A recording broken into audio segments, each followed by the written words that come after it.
I'd like to call the meeting to order, and I'll start with a roll call. Commissioner Foster, Yes.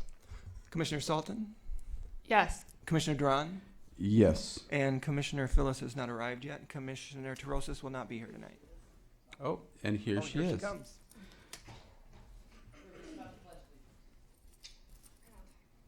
We'll wait for Vice Chair, and I will relieve my duties. I had the power for about 20 seconds.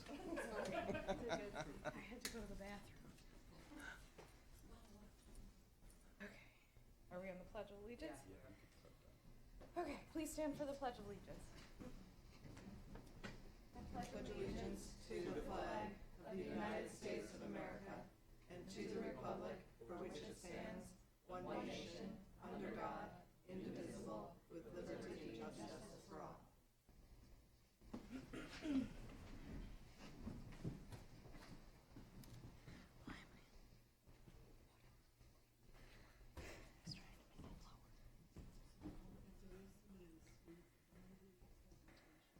Okay.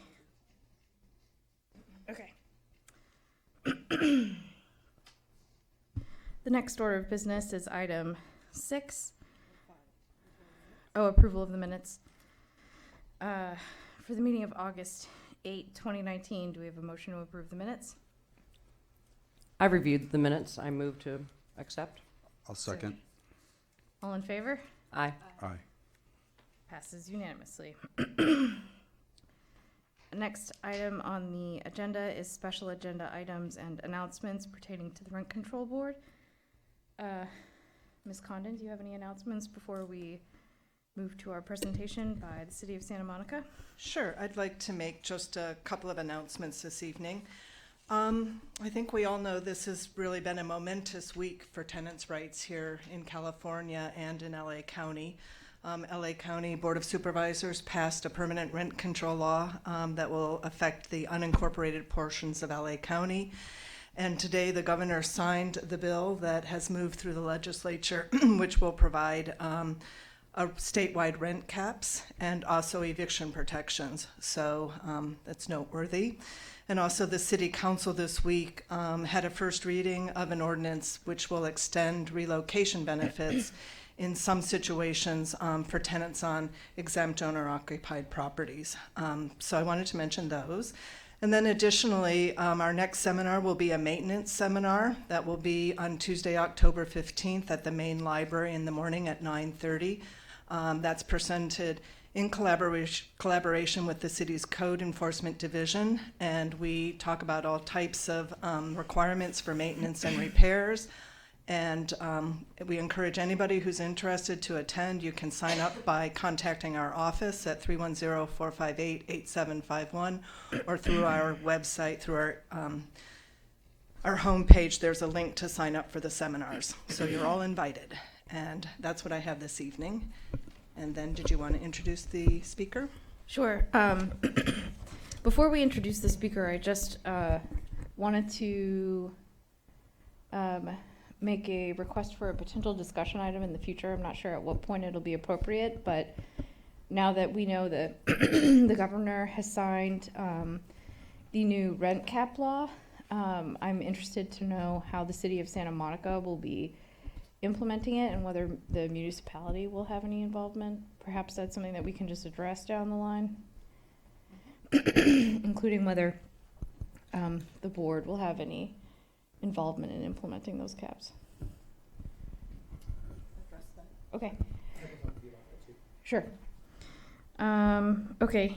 The next item on the agenda is 6A, which is presentation by City of Santa Monica EV coordinator Ariana Vito on the multi-unit dwelling EV charging station rebate program.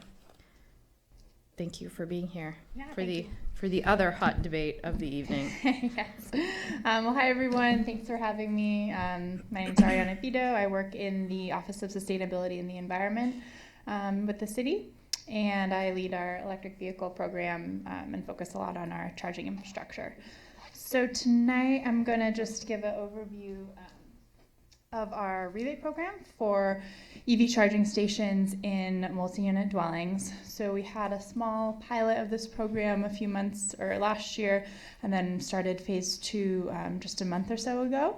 And so it's open for application right now, and it's open to apply for renters as well as property owners or homeowners and HOAs. And how it works is you can fill out an application online, and then you'll be awarded an amount for up to $500 for the actual charging unit, and then up to $1,500 for the installation cost. So that includes labor, any panel upgrades, and there's a whole list on our website within this rebate packet. And we also have an additional $1,000 for the installation costs available for low-income applicants. They just have to show eligibility in the CARE program or other low-income requirements in order to qualify.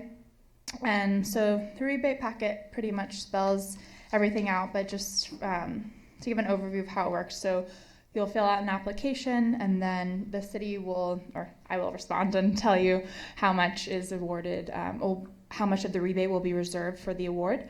And then we'll have the applicant proceed with obtaining 2 cost estimates, and then whichever contractor they select will then proceed with applying for a permit. And once the installation is complete, then they just submit all the payment information and proof of permit, and then they receive a check from the city for whatever their awarded rebate amount was.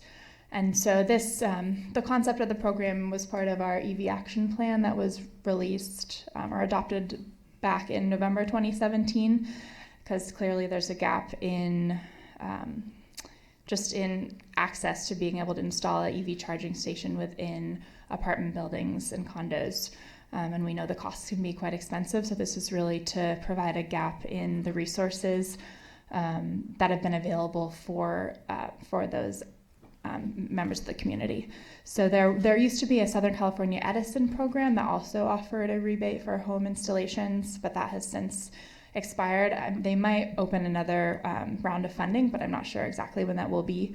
But this program will be available until further notice. So there's a lot more information on the website, and I'm happy to answer any questions anyone has. And then I was going to give a brief legislative update as well, but should I take questions on that if anyone has them now? Sure. Yeah. So we'll start with Commissioner Foster.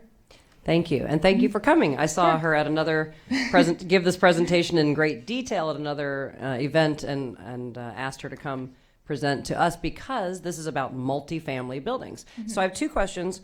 One is, you explained what the program is, but can you, and maybe with Tracy's help, explain the interface between tenants and landlords and how this exactly breaks down? Who needs to participate? Do both parties need to fill out the application together? I mean, Yeah. can you talk about that a little bit? Sure. Yeah, good question. So within the application, if it is a tenant that's applying versus the property owner, then we do require a letter of approval from the landlord. So it's just can be a simple email, something just confirming that the landlord, that they've had communication about this.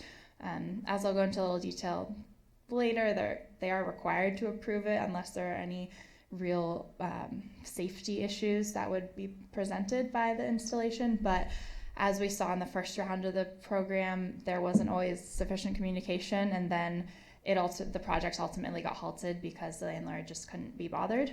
So yeah, we do make sure that there is that communication when they apply. And then I noticed in the costs, you gave rough estimates of what it can cost, but then there's another section that talks about inspection corrections and permit costs for panel upgrades.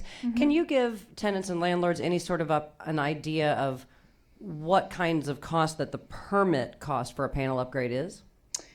Sure. So it really ranges, but it can be, so I guess I should start by saying the regular permit for the charging station is waived, but then the panel upgrade is a separate permit. And so that can be... Where does it start? I think it starts around a couple $100s. And is that included in the rebate program? Yeah, it is. So part of those numbers that say up to 500 or up to, Yeah, it would be included in the up to $1,500 installation amount. Okay, so it's included in the installation category. Okay, thank you. Yeah. And then, do you have an update on Senator Ben Allen's? Is that what you were going to talk Yes. about next? Yeah. So there was a requirement previously to have $1 million in insurance, Yes. which was. Oh, go ahead. Yeah. So I guess I'll take a couple steps back in case anyone isn't familiar with the I other. have questions, but it touched on the insurance issue, so go ahead. Oh, okay. So basically there was back in 2011, I believe, was when AB 265 was first introduced, which required landlords to approve the installation of EV charging stations unless there was any sort of safety hazard that could be proved, but there was an exemption for rent-controlled units. But then in January of this year, AB 1796 took effect, which removed that exemption for rent-controlled properties. So landlords of rent-controlled properties were also obligated to approve tenant requests. But within that piece of legislation, there was a requirement for this $1 million insurance policy, which obviously created a pretty big barrier to most people trying to take advantage of this. So then this year, Senator Allen introduced SB 638, which removed that liability insurance requirement. It's kind of interesting because it replaced that requirement with another type of insurance requirement that couldn't exceed 10 times the annual rent, but it doesn't apply if the installation is certified by a nationally recognized testing laboratory, and anyone who applies for a permit in Santa Monica, that certification is already met. So essentially, now there's no insurance policy obligation for, at least if you are applying for a permit in Santa Monica. So fortunately, the barriers keep getting removed, so that's good. Is my mic okay? I think I'm next in the queue. So my question was also about the insurance policies. Was that an urgency bill, or does that go in effect in 2020? It'll go in effect in 2020, I believe. Okay, Yeah, so- it just passed both committees. Okay, and was it signed by the governor? Not yet. Okay, do we know whether it's anticipated to be signed by the governor? It should be. There were no votes against it Okay. in either of the committees. So, Okay, and is there any organized opposition? not that I know of. Okay, so if we expect the insurance issue to go away, which I know was like a financial burden, an impediment to getting these in rent-controlled units, does the city have any more specific steps for how to help coordinate getting that approval from landlords so that they can go in and actually do the installation? And then my second question is, how many tenant applications have been successful? So to answer your first question, we don't really have a certain guideline for how to talk to your landlord. I mean, when people who applied to the rebate program have said, my landlord doesn't want me to do this, I've pointed to the legislation, said they actually are legally required to let you do this, but sometimes it just becomes too big of a hassle and back and forth, and the landlord just kind of drags their feet, and so they end up dropping out because it just isn't worth it. But I don't really know what leverage or what levers we have to really force their hand, other than, I mean, I guess technically they could be sued, but that's also a big expense. So. Okay, and then how many tenants have been successful? So far, 3 projects have been completed, and then there are several that are in the either getting cost estimates or in the permit process right now. Okay, so so far only 3 though. By tenants or by anyone in multi-unit buildings? One was a tenant, and the other 2 were the landlord. Okay, who so installed only it. one tenant has been successful. Do you know how many applications have been, or Fallen through. inquiries have been initiated by tenants and then dropped? Yeah, I believe it's 5.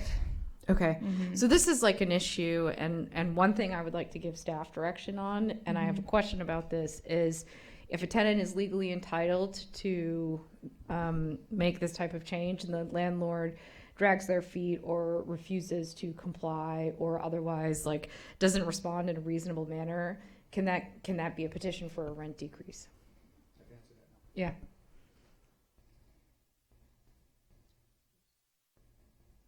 No, because the purpose of the rent decrease is to equalize the rent to the loss of anything for which the tenant's rent has been set.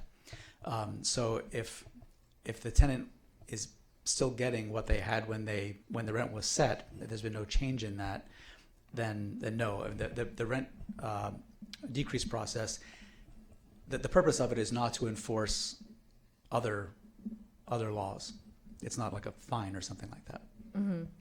So literally the only ways that tenants have currently to enforce this is to sue to enforce. Is that Yes, I mean, there may be other, I don't know if the Attorney General has any sort of program, or there may be other things that I'm not aware of, but generally, yes, that would be a remedy that they would have. They could sue for mandatory injunction or damages if that were appropriate. But yes. Okay, so I have a serious concern about the fact that we've had, like, I'm sure other people share it, that we've had 5 inquiries and only 1 successful tenant be able to get one of these. That's not your fault. That's like an issue that there's some sort of systemic failing where we can either help people along or help educate, provide people with more support to help them come into compliance. So down the line in the future, that's something that I would like to talk about as a board, if we could agendize that as a discussion item. I mean, this is not the Rent Control Board's program. This is a city program, so I don't know whether you've talked with the city attorney's office about this question that Commissioner Phyllis is raising. I think there might be other avenues through the city that would be the appropriate enforcement. Like tenant harassment, like as a form of tenant harassment if the landlord refuses? And the I don't tenant know really- that it's not currently defined in part of the tenant harassment ordinance, but that might be the case. We haven't discussed it. Well, I think what I've heard from you tonight is I think this is a really important program. I know I was interested in getting an electric vehicle. I live in a rent-controlled building. I did not get a I did not get an electric vehicle because I didn't think that we would be able to get a charging station in time, and I wasn't aware of how to go about the process of doing it. Even if I had learned of it until this Ben Allen bill went through, I don't think I would have been able to get the insurance policy. So I would like to discuss as a rent control board ways that we can support rent controlled tenants to avail themselves of this, because we all have an interest in saving the planet, and this is an important way to do it. And I applaud Commissioner Foster for bringing this forward. I brought it forward just as an informational item. We all want to advance the cause of good relationships between landlords and tenants in this city, but it seems like it's outside of our purview. Facilitating a private contract or agreement between a landlord and tenant about something that not regarding their rent. Okay, well, maybe we can discuss it. I think it's premature to maybe make that call right now. Yeah, I can definitely at least inquire with the city attorney's office, like what mechanisms might be available. Yeah, and what I would ask, I guess, as the board is if have a discussion item. If we're advised, Commissioner Foster, I see you shaking your head. So if we're advised that it's outside our purview, then it's outside of our purview. But I would ask for at least the consideration of a discussion item. Sure. Thanks, Commissioner Sultan. Hi, thanks for coming and giving us this explanation. Sure. I've learned a lot.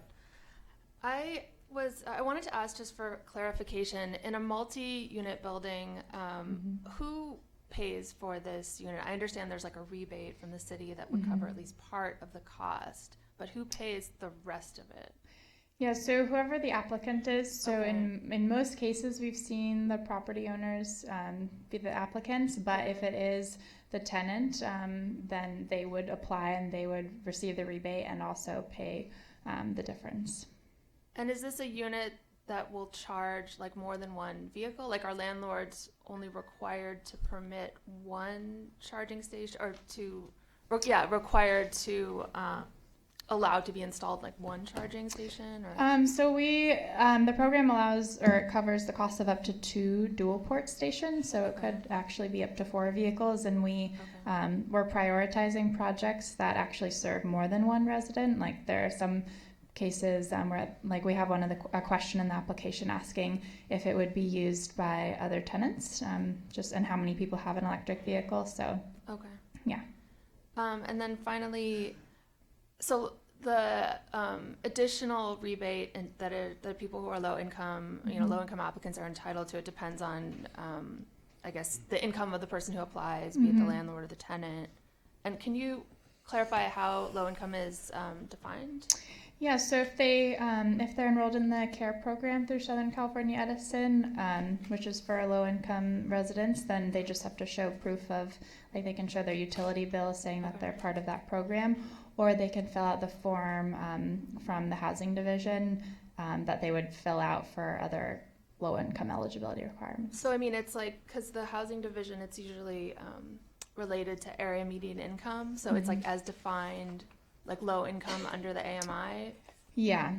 I believe that's how it's defined on, Okay. we basically used the same form from the housing division. Okay, Yeah. thank you. Yeah, and we, the average, or most of the installation estimates that we saw were anywhere from 1,000 to 2,000, and so we made the rebate for low income up to 2,500 for the installation costs, with the goal of covering the full amount. So, yeah. Great. Thank you so much. Sure. Thanks for having me. And then,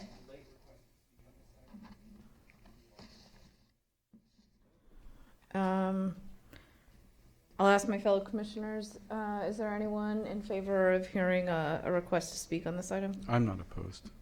You're not opposed? I'm not Anyone opposed else? to it. A minute? I don't need a minute. Okay, come on up.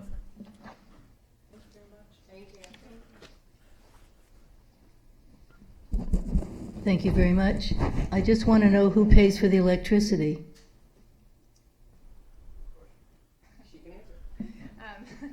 That's a good question. So it depends. You can either, it just kind of depends on the arrangement with the landlord. So you can sub-meter the charging stations, so you can see how much additional electricity is being used from the vehicle, and then the tenant would pay for it. Or if the property owner is paying for it and wants, if it's an amenity to the building, then they would pay for it. But there are also charging stations that will show the kilowatt hours used, and so that can also be a way of tracking what the energy costs would be, so that you can choose who pays for it. Yeah. Thanks. Okay, our next item on the agenda is item 10A, which is an owner occupancy exemption application. Oh shoot, we have public comment, which is 7A, but I don't believe we have any chits for public comment. So, yeah, I'm just confirming, yeah, we don't have any chits. So the next item on the agenda is 10A1, which is an owner occupancy exemption application. Do we have any motions from my fellow commissioners? Commissioner Foster? Sure. When these are very routine and the staff report is short and clear, very concise, and in this case there is no other tenant present on the property, and the staff recommendation is to grant, I would move that we grant the sucker. I concur and second that motion. Okay. Oh, sorry. No, you know what I was going to do. You want to vote? Yeah, let's Okay. call a vote, please. Commissioner Stilton? Yes. Commissioner Duran? Yes. Commissioner Foster? Yes. And Commissioner Phyllis? Yes. Motion carries. Okay, next item on the agenda is item 10B, which is an appeal of D-50043, 2700 Nielsen Way, Unit 2800, 1701. Appellant, before the appellant comes on up, we'd just like to have a staff report, but we will hear from you just in a few minutes. Thank you. May I have a staff report, please?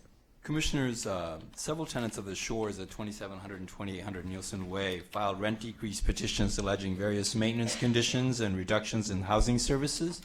These cases were consolidated and the hearing officer issued various rent decreases.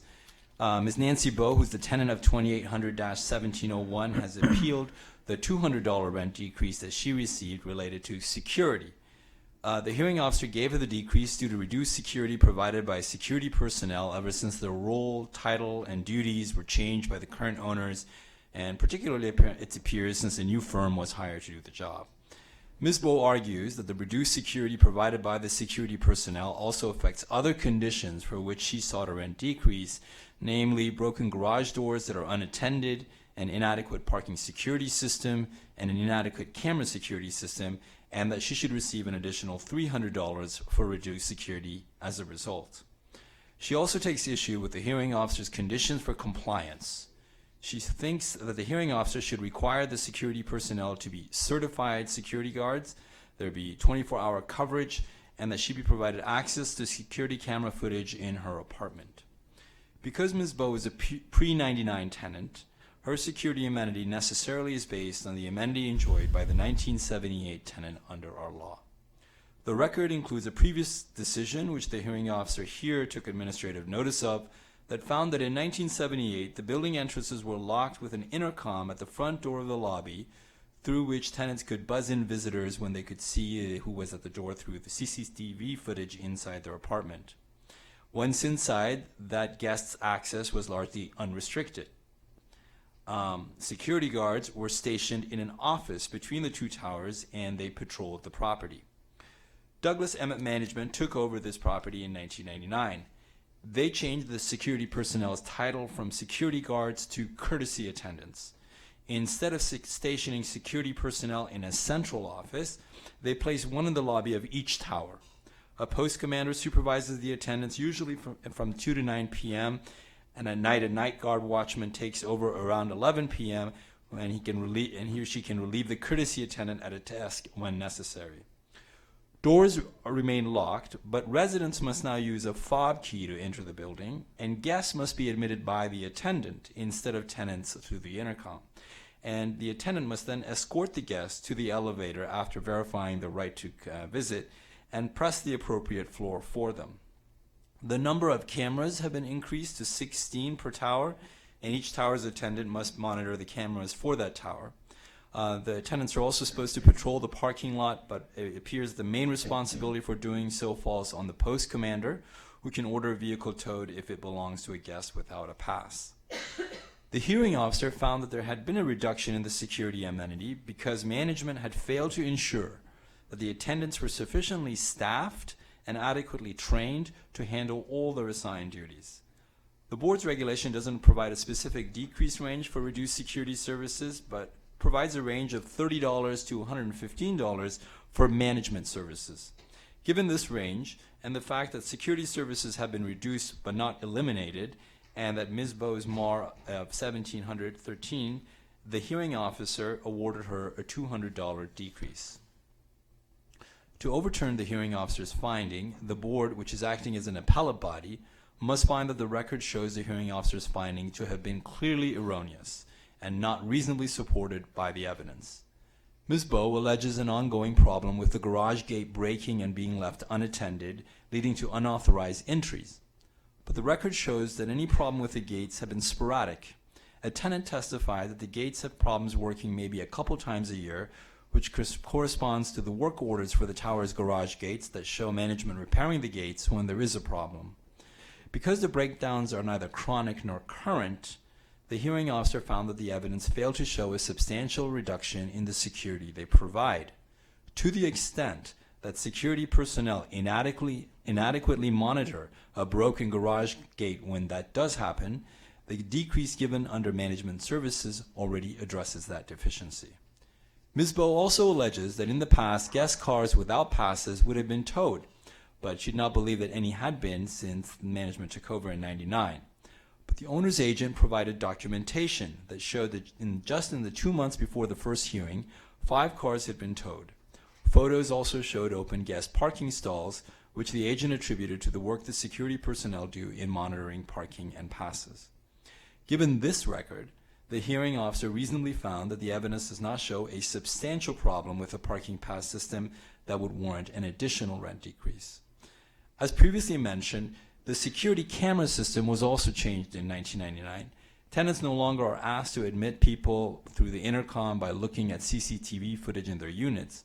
Instead, the attendants downstairs must let the guest in, and the number of cameras have been doubled to 16, and the quality and the software of the camera systems were upgraded from the previous system from the 70s.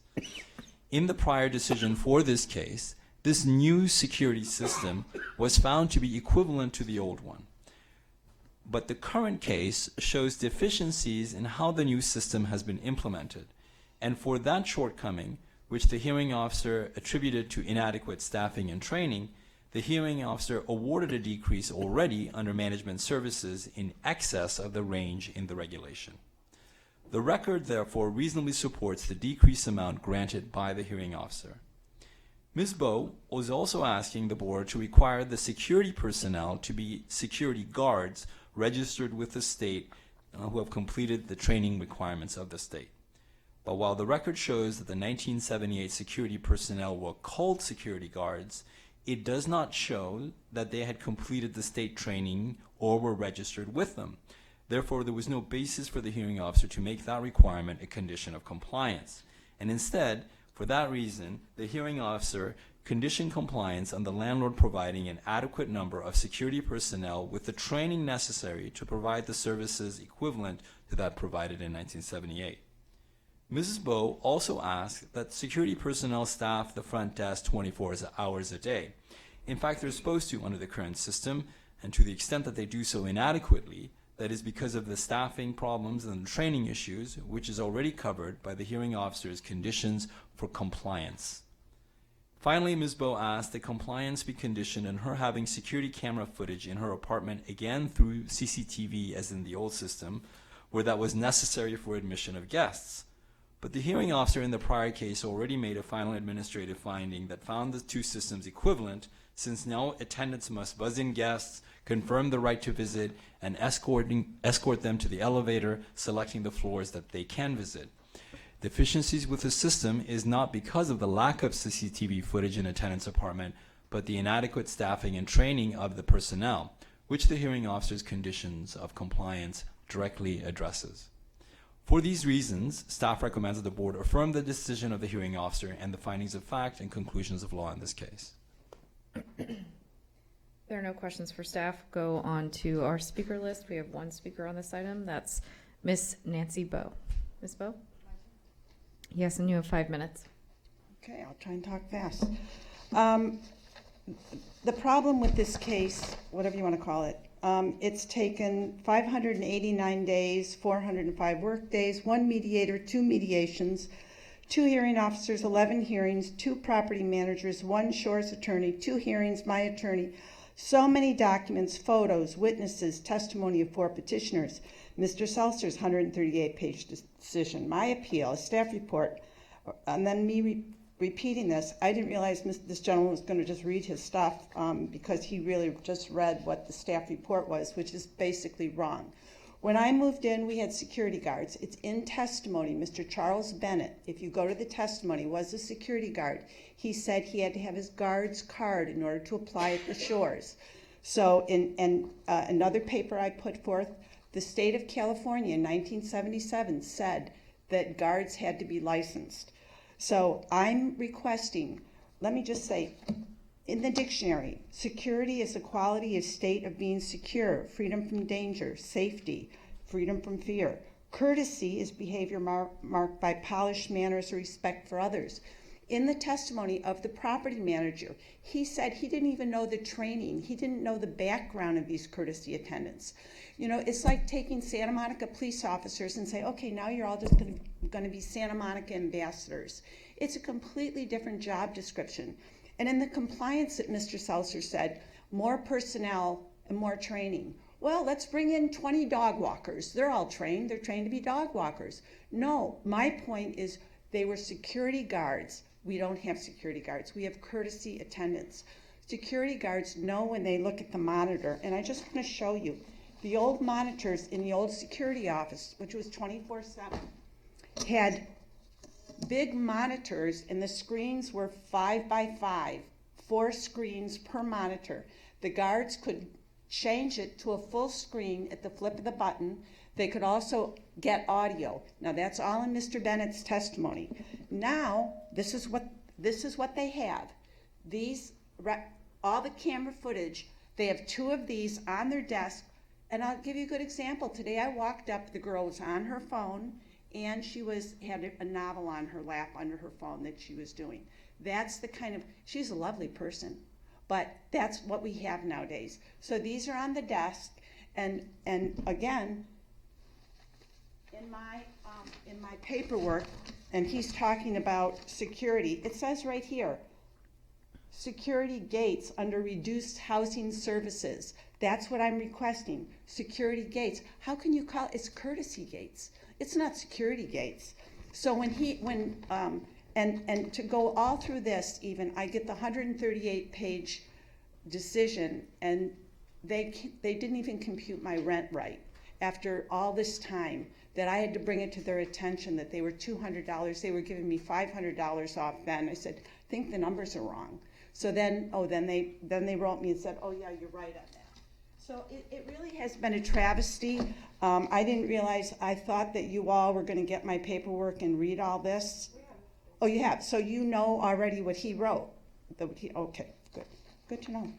So, so the thing with compliance, to me, the hearing officer, and in the old case, when this gentleman talked about the old case, you're right. The old case said, oh, they condoned the fact that Douglas Emmett let them change security guards to courtesy attendants. And as it played forward, they could see that it really wasn't working. And now the hearing officer said, well, you just need more people and more training. Well, again, training for what? That we need security guards. That's what we need. And before, I'll give you an example. I had a chain on my door that I could lock and a bolt. Douglas Emmett came in, they put in new doors. Now, anybody who has the key can come in my apartment. I have no privacy lock, even though on the door it says privacy lock, but Douglas Emmett has not activated and refused to activate those privacy locks.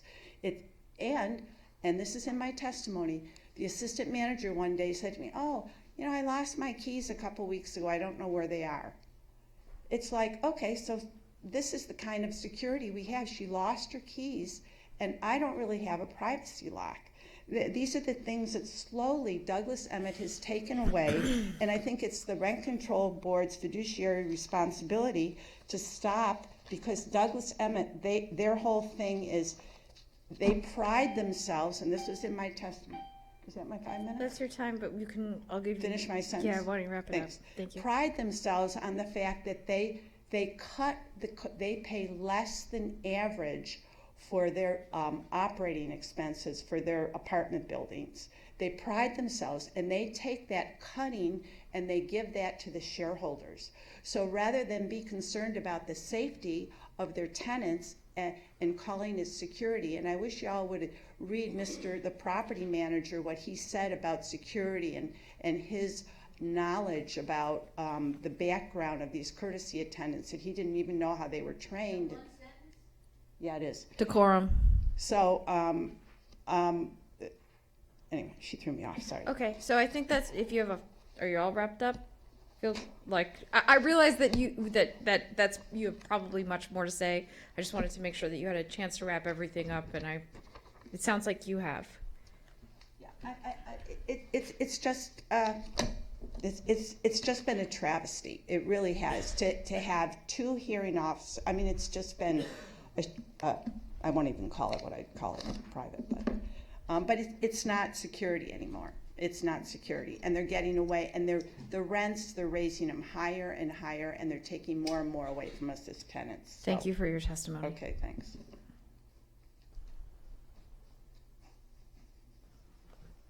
Commissioner Foster.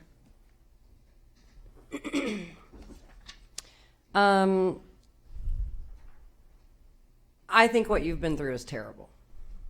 I think it sounds awful. I think it sounds like maximization of profits and reduction of operational costs. I have employees. I understand how this works. I understand what payroll taxes and something are per shift and per day. And it's very clear what has happened upon the change of ownership from the evidence. We have landlords in this town who bend over backwards to get along with their tenants and make repairs in an orderly fashion and provide the amenities that we're contracted for. And I hate it when I see a bad example that taints, you know, the reputation of landlords sometimes. I've lived in a tower building in another life, and when the door person was away from their desk or the elevators were going in and out all the time, it was a nightmare. It's terrible. God forbid you have a guest or you forgot something in your car. It's terrible. I would agree with that. I don't think anybody would disagree with this appellant's dilemma. However, I would love to play Matlock up here and hand out justice and this, that, and the other to all different kinds of parties that I've seen over 3 years, but we are obligated to follow our law. And what happens here is that a hearing officer reaches a decision, and the only basis, there's only two things we can overturn or change that decision based upon. One is if they committed an error of the law. It is not my opinion that they committed an error in the law. So I can't overturn their decision for you based on that. The other item would be if there was a factual error. If things that they reported were something like 1 + 2 = 7. And I could clearly say that this happened and they said that happened, and so that's an error. What I'm not allowed to do under the law is say, well, I would have handled it differently. Maybe, if I'd been a hearing officer, maybe I would have handled it differently. But I didn't. Yeah, I wasn't there. So unless another person can't reasonably reach the conclusion that they reached, just because I might have a different opinion of the way reductions were categorized or something like that, and the way remedies are offered, this hearing officer, in my opinion, was accurate in that they did not commit an error, but they exercised their judgment within the framework of our law. I can't, and what I wanted to tell you was, we don't have, as a board or an agency, we don't have the ability to prescribe what amenities your contract with your landlord, what amenities they have to provide you. We don't have that power. And I think a lot of times people in the community think we do. We don't have the power to tell them what to give you, like a security guard versus a attendant. We don't have that power. What we do have the power to do is to reduce your rent by the amount for amenities that you're no longer receiving that are determined by the hearing officer. So I empathize with you. I completely sympathize with you, in fact, but under our law, I don't have any choice but to accept this is a legitimate decision. And so I just wanted you to know how emphatically I feel about this, but I'm going to have to vote to uphold the law and to reject the appeal. Sorry for the long-winded speech, but I wanted you and the public to understand how this works. Thank you. So, as Commissioner Foster emphasized, as an appellate body, our scope of review is extremely narrow. And we are only allowed to overturn findings if the record indicates that there is, I believe there's no reasonable basis to uphold the hearing officer's decision. So, kind of in layman's terms, that means that if it's 50-50, or if it's a close call, or even 60-40, there's still a reasonable basis, and we have to affirm. What is giving me heartburn here, and what I have kind of really focused on, is the distinction that you talked about between security guards and courtesy officers. And I am concerned that the 1968 security, not 1968, 1978 security is materially different and substantially more than what you're getting with the courtesy officers here. There's some problems, I think, with the record, particularly with regard to whether there was actual evidence that the guards were required to be certified. and that the guards were required to comply with the state requirements, which I know is something that you talked about during your testimony here today. You know, I'm struggling with this a lot. I haven't made up my mind yet, and I would like to talk, hear from my fellow commissioners, particularly on this distinction between a security officer and someone who's trained to give security, and someone who's a courtesy patrol officer who may not have that skill and training. Because if I can get to the point where there's no reasonable basis to uphold the hearing officer's decision, it's going to hinge on that. So I'm going to turn it over to my fellow commissioner. I do have a question for staff before I go into what I wanted to say, and it's on that point. Was there any definition, and I don't recall if there was, about what a security guard was? It was part of the record. Or I think, let me refine that. Was there any testimony about the definition of the type of security services that were to be provided at the time the contract was formed between the parties? Commissioner, what there was in the record is, and this is neither the tenant nor the individuals who testified were there in 1978. So this is based on evidence that was developed in previous case. But what there was evidence of as a result of that was the duties that they had, how they did it, the system that was in place, such as I discussed in terms of who was let in, how people were able to come in. Those were the things that there was actual evidence of. And so, for example, the individual who was mentioned by the speaker, that person was not working there in the 70s. They came on board in 1985, and and so it is true that the title was changed, and it appears that certainly the system was changed, so the duties were also may differ today as opposed to how the system was before and the duties that those guards had before. Okay, thank you. That goes to my next point. I think what's underlying this, and maybe what's being felt but maybe not verbalized, is I think what's occurred is a change in the level of control that the tenants have today that they didn't have then. Before, they had, at least in terms of the cameras, they had the ability to see who was at the outer door to see if they wanted to let them in or not. Now that's gone. Right now, a third party makes that determination of who's at the door, whether they're safe or not. Doesn't know whether they're a friend or foe of the person they're coming to visit, and then makes a decision to let them inside the outer door or not. Having said that, I too am bound by what so that makes it a closer call for me to make the determination as to whether the hearing officer's decision was reasonable or not. But because of the restrictions that we have, reasonable minds can differ. And the hearing officer said that in the hearing officer's estimation, the change in security was equivalent.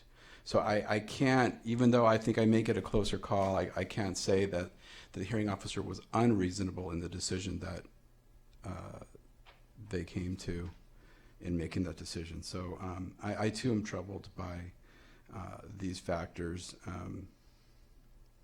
But I feel at this point, unless I hear more discussion from other commissioners, that I too would be inclined to deny the appeal and affirm the hearing officer's decision. Thanks. Commissioner Sultan, because you haven't had the opportunity to speak yet, can I jump to you? Thank you. Yeah, so I'm also a bit concerned because it does appear that this security amenity that was formerly there may have substantially changed. And I understand, we don't have the guard's testimony, who was a guard there from 1985 to I don't have it right here, and I understand that 1985 is not 1978 or 1980, whenever it was you moved in. But it's pretty close. And so if that guard actually said I had to have a guard card to work there, that sounds like that was a job requirement for that position around the time that the tenancy began. So is that incorrect, what Ms. Boas stated, that he claimed, are we aware of that? That he was required to have a guard card?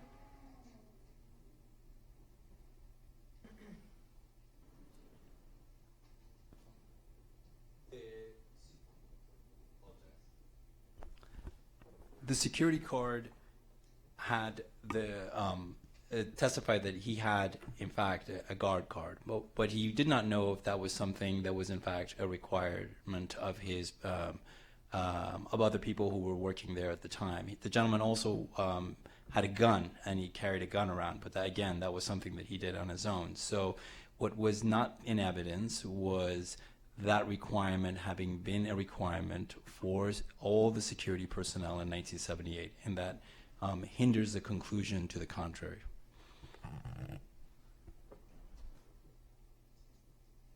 So I think it's my turn in the queue. I'm going to give it my best shot.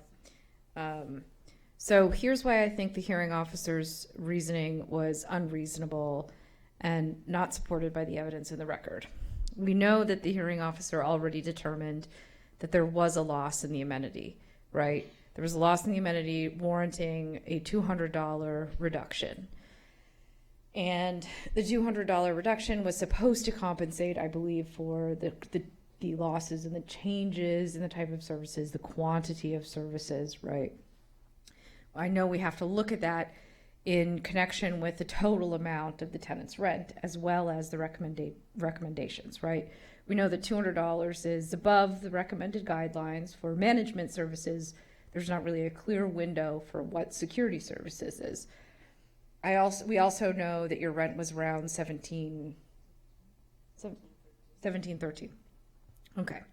So you've got about, what's 200 over? About a 12% reduction.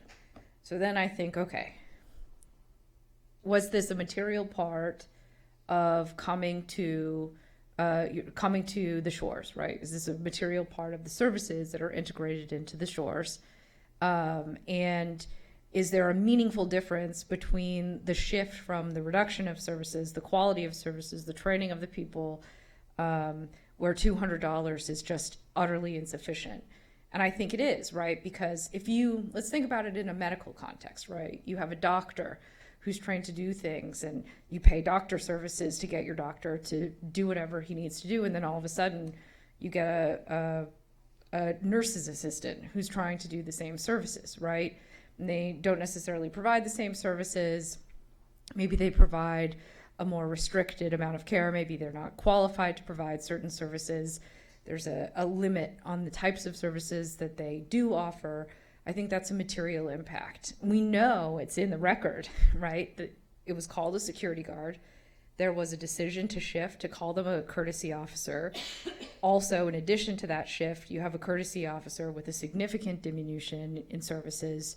You have people seeing that this materially impacts their ability to control, as Commissioner Duran said, the types of security services that they have.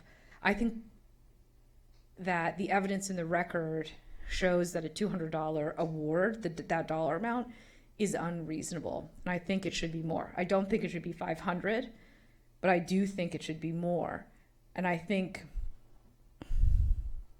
the amount that it should probably be $300 to $350, because I think it was probably a significant enough part of the decision to live in the shores, more than a 12% calculus to live in the shores. So my thinking is, I'm not sure if we adjust the amount or if we remand back. Can you explain to me what the next steps would be if we did find that it would be unreasonable? The board has the authority to, if it determines that another amount is the correct amount, then it has the authority to do that. Okay. So I do think $200 is unreasonable, not supported by the evidence in the record, both in comparison to the amount of rent that you currently pay, as well as the types of services of which you've been deprived compared to what you were entitled to under the 1978 lease terms. And I'm open to hearing from my fellow commissioners as to whether they are persuaded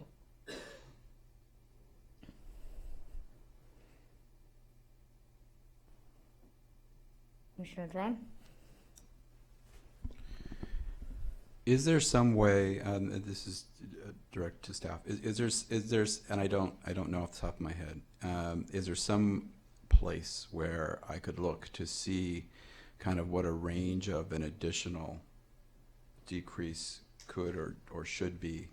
I believe that it was mentioned that there's no per se definition for security in our charter, but is there somewhere that maybe that falls under an umbrella of another term?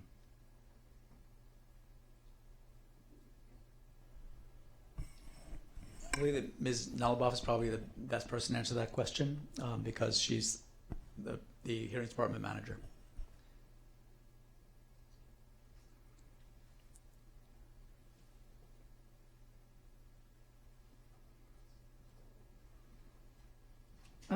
Sorry. Yeah, mine doesn't work either. Oh, now it works. Oh, thank you. The decision, because there isn't anything for reduced security itself, only security gates and that sort of thing, which was not what the decrease was for here, used the decrease in management services category, and the range on that went up to, I forget what the bottom was, the top is $115.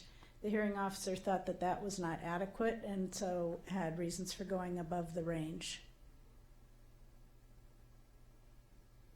Do you have the regulations in front of you? No. Not like the book. Yeah. It's chapter 4, page 30, bottom of page 38. In the regs. So In the regulations, yeah. I don't have the regs. Oh, okay. I can pass it. But you can, okay, or you could read it, maybe the section that you're referring to. Yeah. It's I'm really just repeating what Ms. Nalabov just said. I was just pointing out so you could see it with your own eyes, but it's Board Regulation 4200, Subdivision F, Paragraph 10, maintenance services, including on-site management, a low of $30 to a high of $115.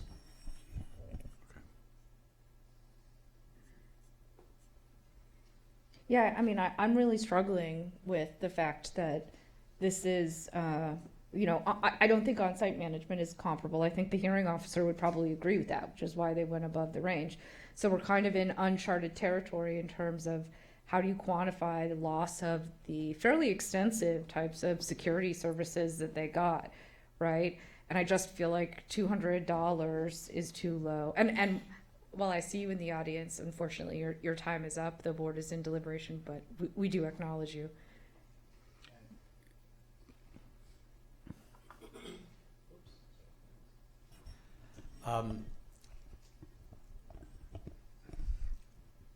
To the extent that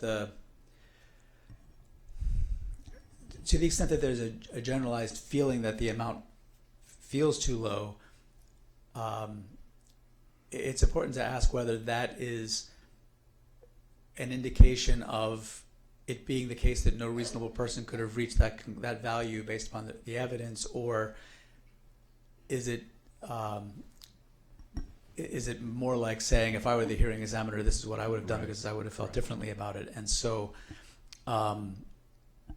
so if it's the former, then you've already articulated some reasons why you would think that, and there's a list, and I can pass you the regulations so you can see them, of all the various things that there are numbers for.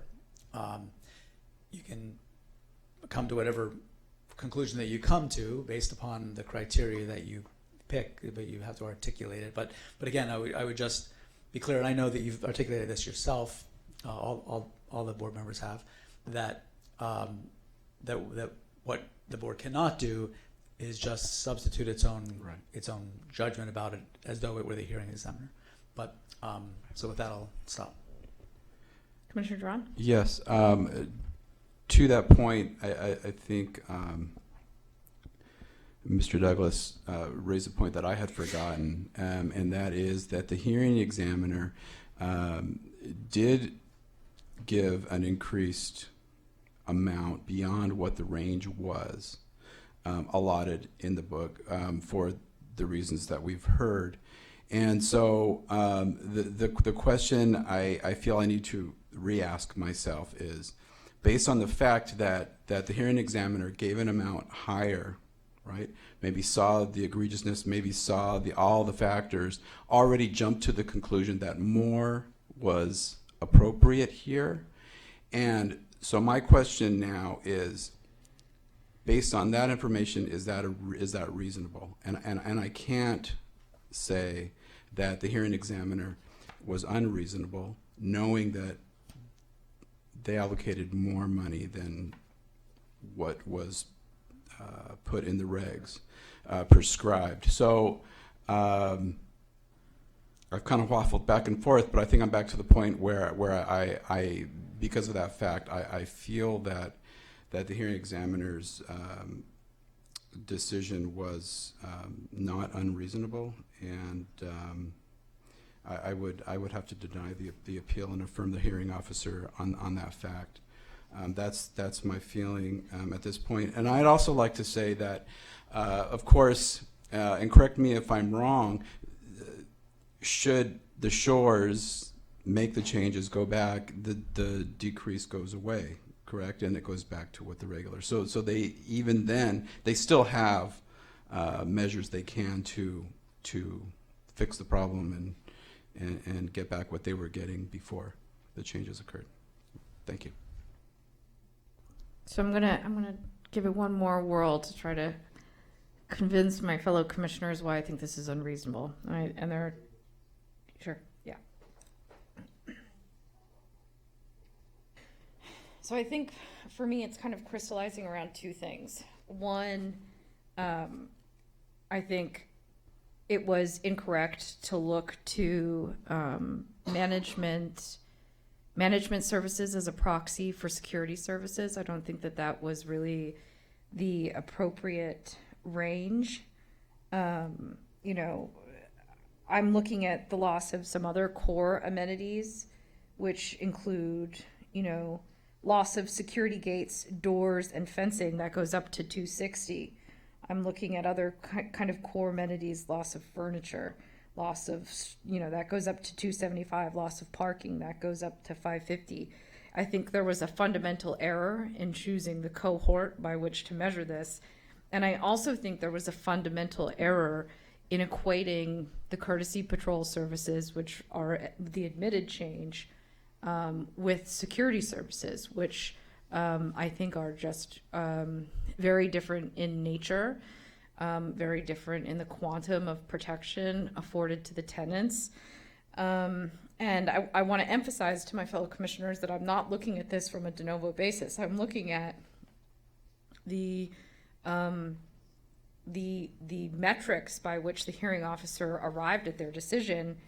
And I think there is no evidence in the record to support using management services as the appropriate comparison to the loss of security services. This is particularly true when you can see the loss of other physical security barriers, gates, doors, and fencing, which do not require training, which are just installed on the building, can go up to $260.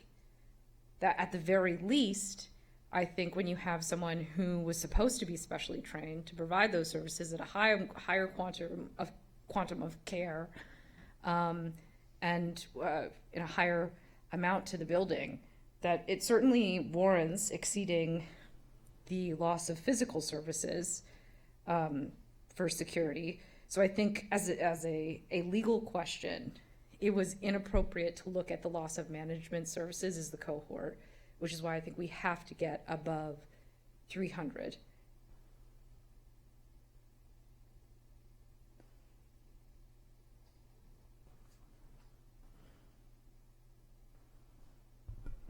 Commissioner Sultan. So I'm going to have to concur with Commissioner Phyllis. I was curious what the suggested reduction amounts for security problems and these physical barriers would be, and it does go up to 260. I mean, it seems like what we have here is some kind of combination between that and the loss of management, because they were human beings on the property sort of managing the security. I think that's far more appropriate, and I think that the amount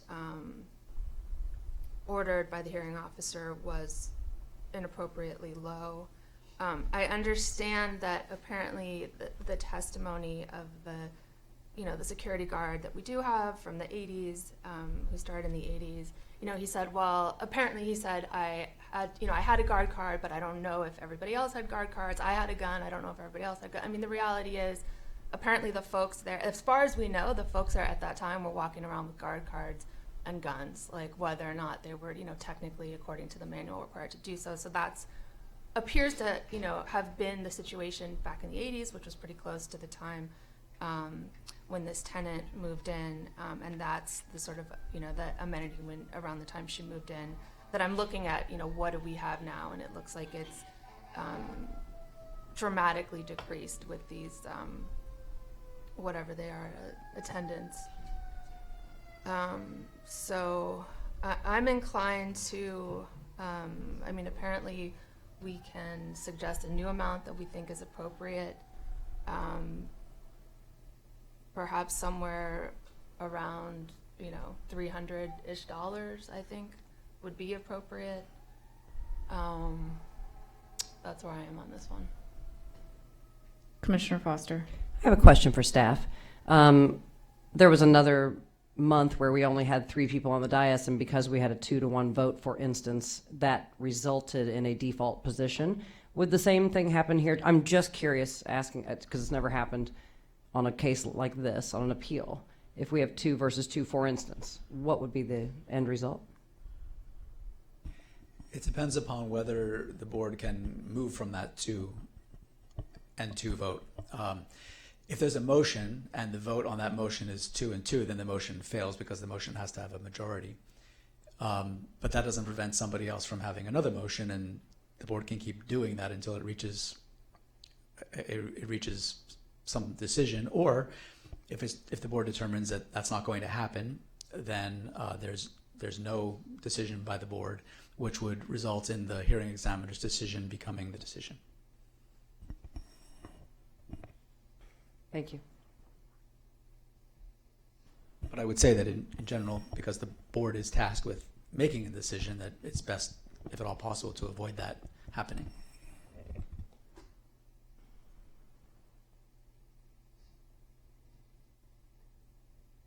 One thing I'd like to share, and I think this is crystallizing around what Commissioner Sultan expressed, was that this is kind of effectively the loss of much more than management services, much more in the realm of security services, perhaps some combination of the two.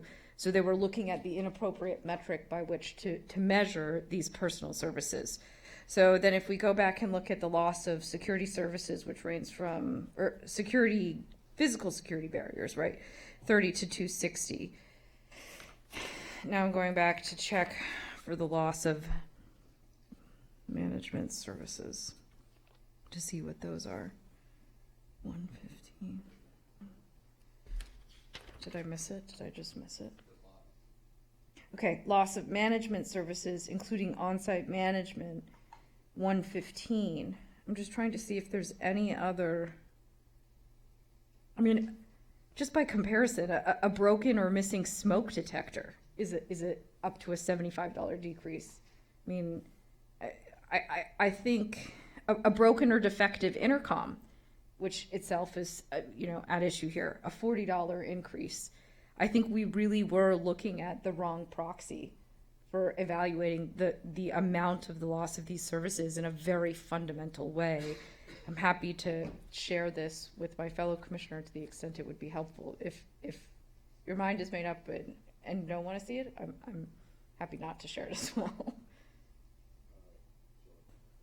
Yep. So I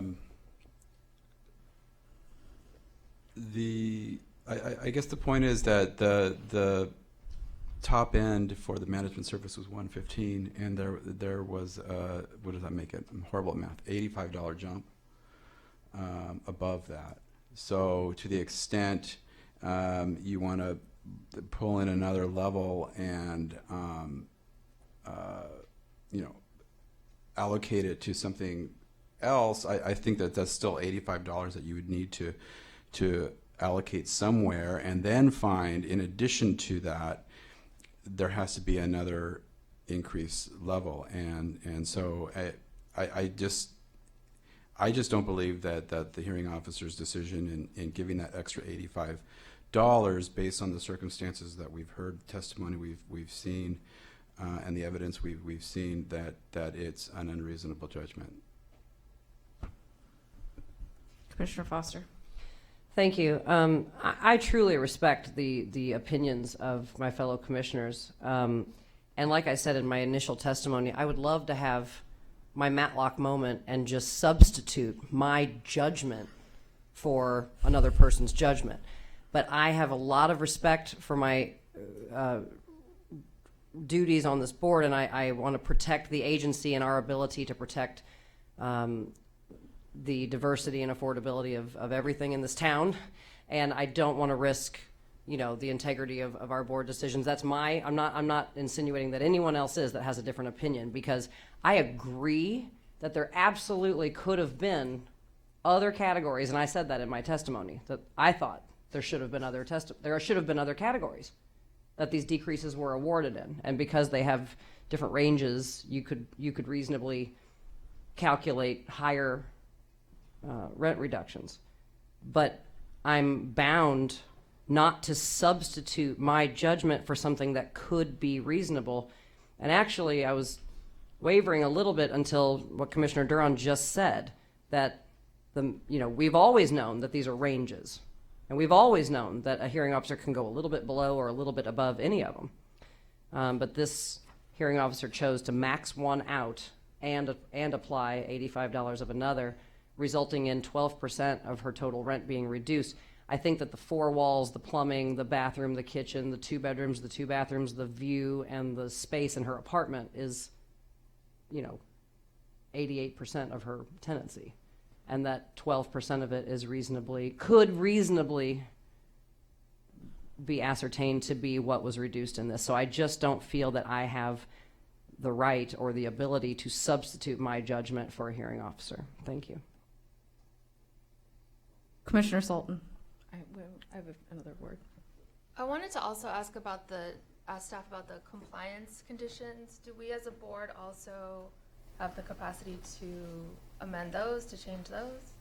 Or is that something that's only within the purview of the hearing officer? Yes, the board does have the ability to change them, but the board's ability is no greater than that of the hearing examiner, which is to say, what was there before and what would it take to be there now? So the board couldn't, for example, say it'd be really great if they had this. I asked that because it seems to me that a condition for compliance should be having actual security guards, which the evidence to me shows that they used to have. So I think it's unreasonable that that's not a condition of compliance as far as I can tell. Well, I'm next in the queue, and then you can respond. So, I think, very respectfully, I dissent from my fellow commissioners Foster and Duran. The more that I think about it, the use of management services as a proxy, the idea of someone who's there to listen to you if you have a complaint about getting your house, unlocked, or if you spring a leak is fundamentally a different thing than the loss of a certified security service, which is 100% corroborated in the record. And I think a legal error that far exceeds a question of reasonableness, a question of judgment. I think the calculus that the hearing officer used was wrong.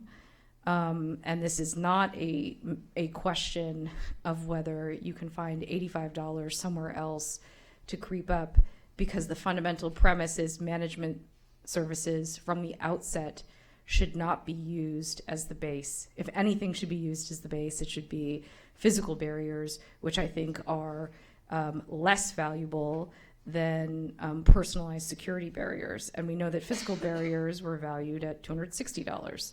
So I strongly disagree with the decision. I'm disappointed that we may not be able to reach a majority vote. I feel strongly about it. Commissioner Foster. I wanted just to respond to Commissioner Sultan's comments a moment ago. I too had those same questions, and I discussed it with staff earlier in the week, and then thought about it again on my own and looked into it more. And an example that came to mind was, I used to have a washing machine in my building, for instance, that was amazing. It was an old design, full tank of water. It washed everything really well, but it broke down, couldn't be fixed, couldn't be replaced, and so the landlord upgraded it to a brand new one, which I don't think is as good as the old one. But they weren't able to restore a 30-year-old washing machine, and I liked it better. And I think what I found in the substitution of a different security set of cameras or a different type of TVs as a substitution, more modern product for what they used to have, for instance, like with the thing where you could look on your own TV. I don't think it's great. I don't like it. I wouldn't like it if I lived there at all.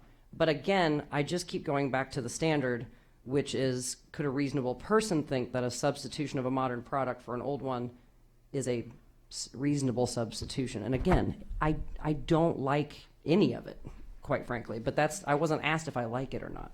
So I just want to respect the law. Commissioner Duran.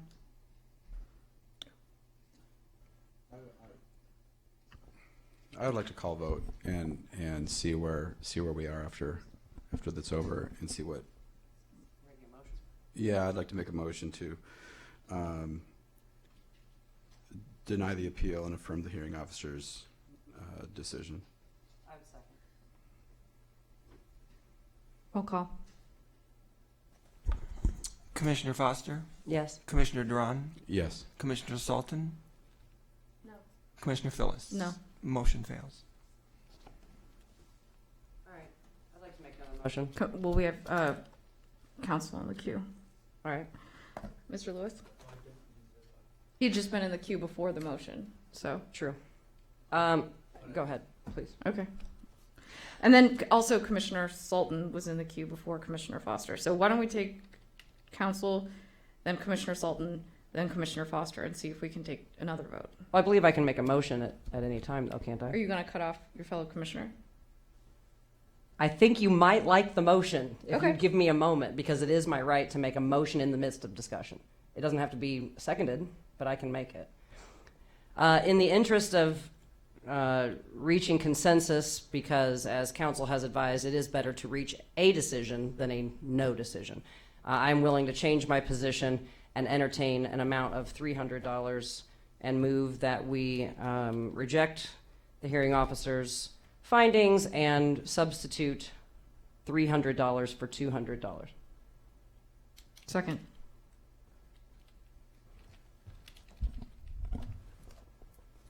No discussion? Any discussion?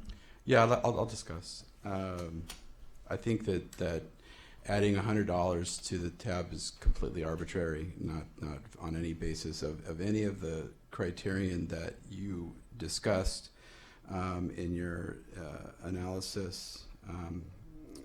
Is there a different amount? Vice Chair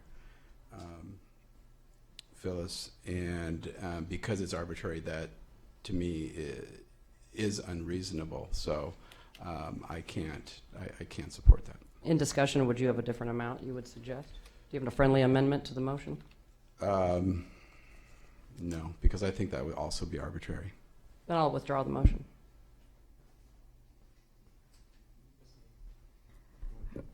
Counsel? Commissioner Phyllis noted a few times in her comments that that there is a not the same but similar category for security devices that goes up to $260.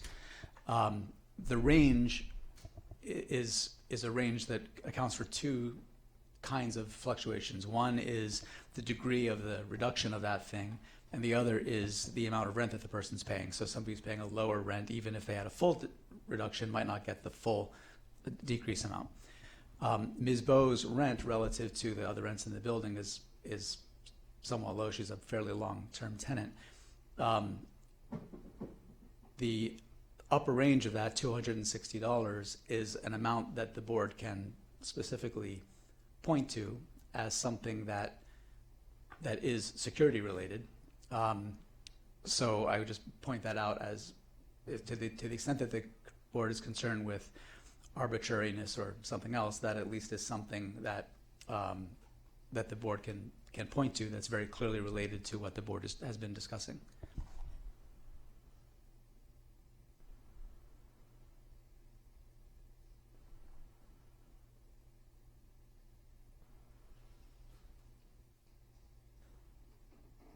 What was her base rent?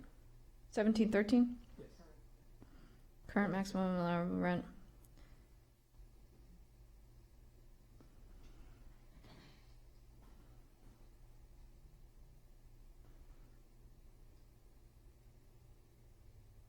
I'm trying to find my calculator.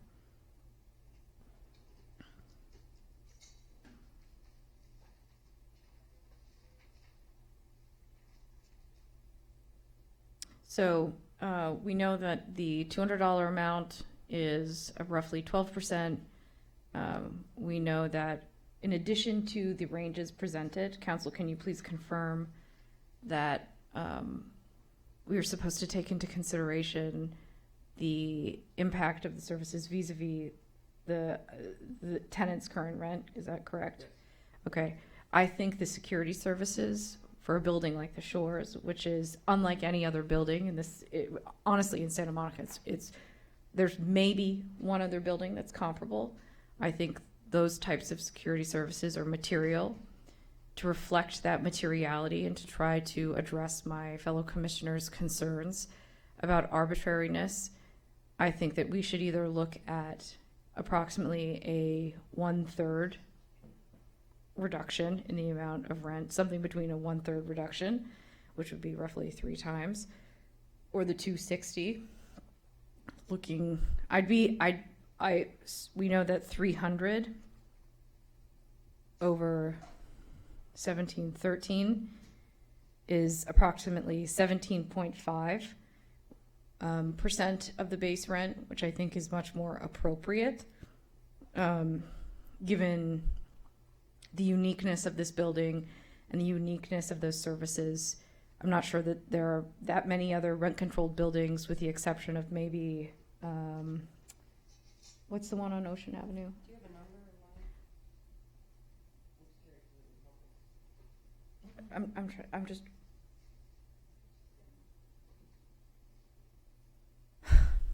1221 Ocean, which I think is one of the only other rent-controlled buildings that have, I at least know of that building has security type amenities.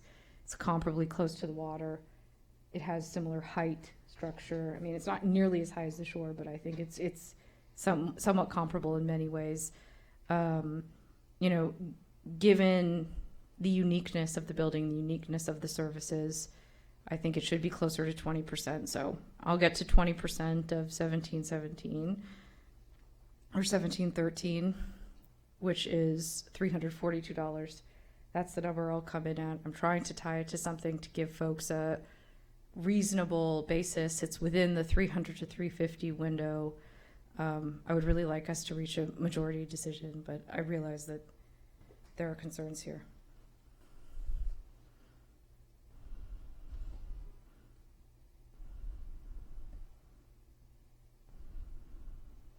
So I'll move 342.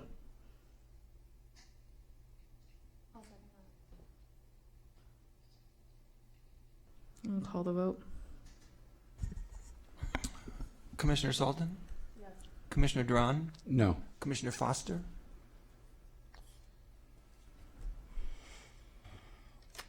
Yes. Commissioner Phyllis? Yes. Motion carries.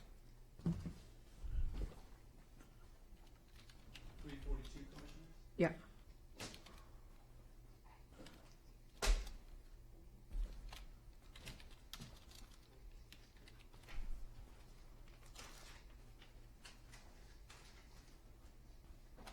Our next item on the agenda, and I would like to thank my fellow commissioners. I know that was a contentious vote, and I appreciate everyone's contributions. And the willingness to move and have consensus, especially Commissioner Foster.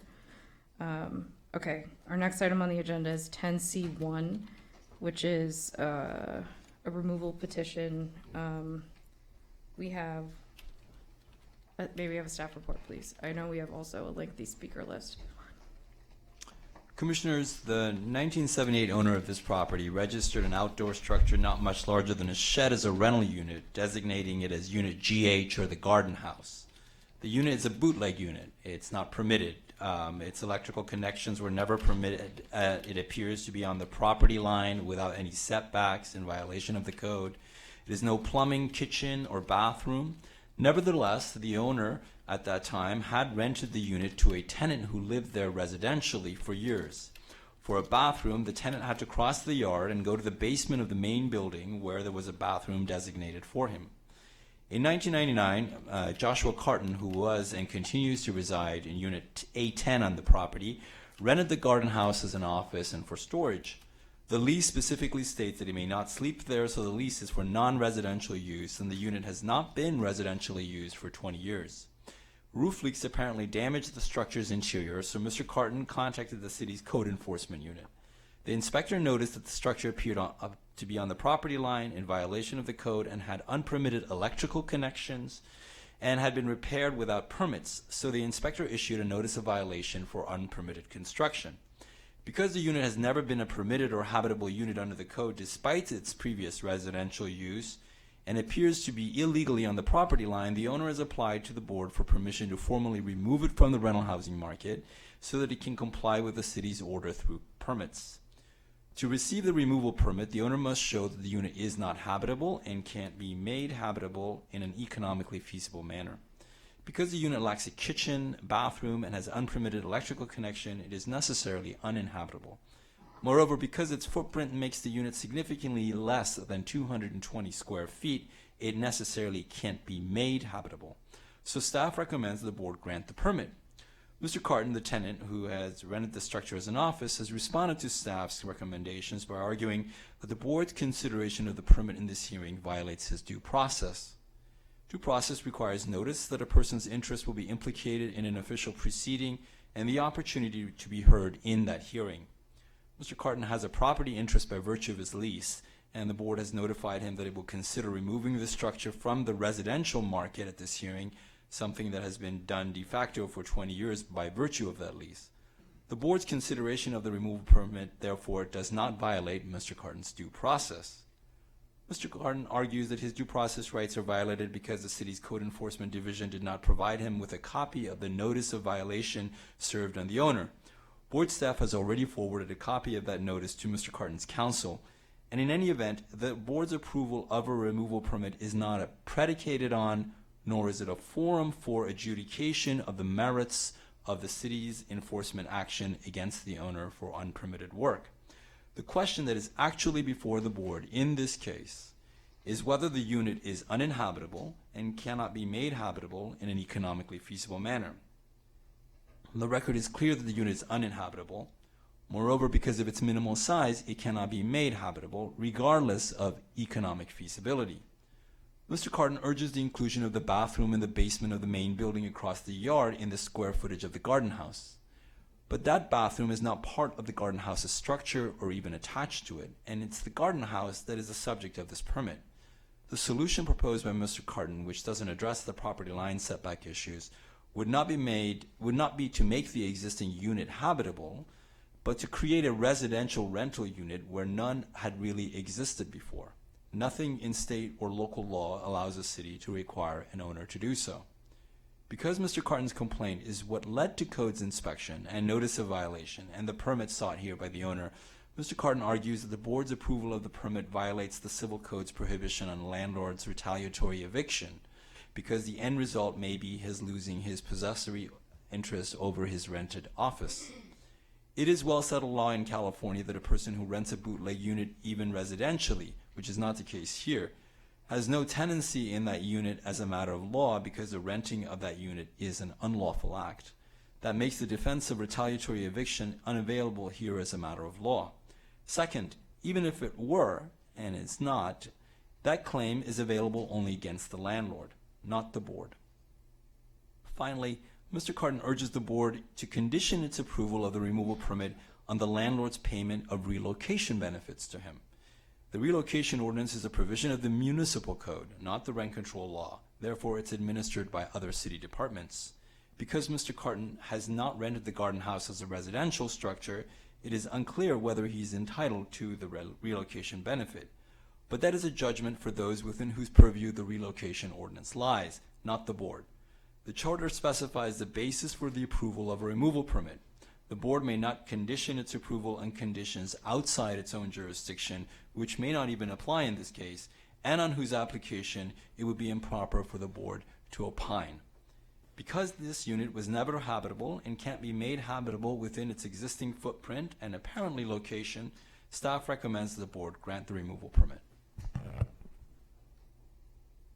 Okay, we have 5 speakers on this, so I'll let you know your order, and then if you want to come up 2 at a time, it's going to be Miss Edna Galindi,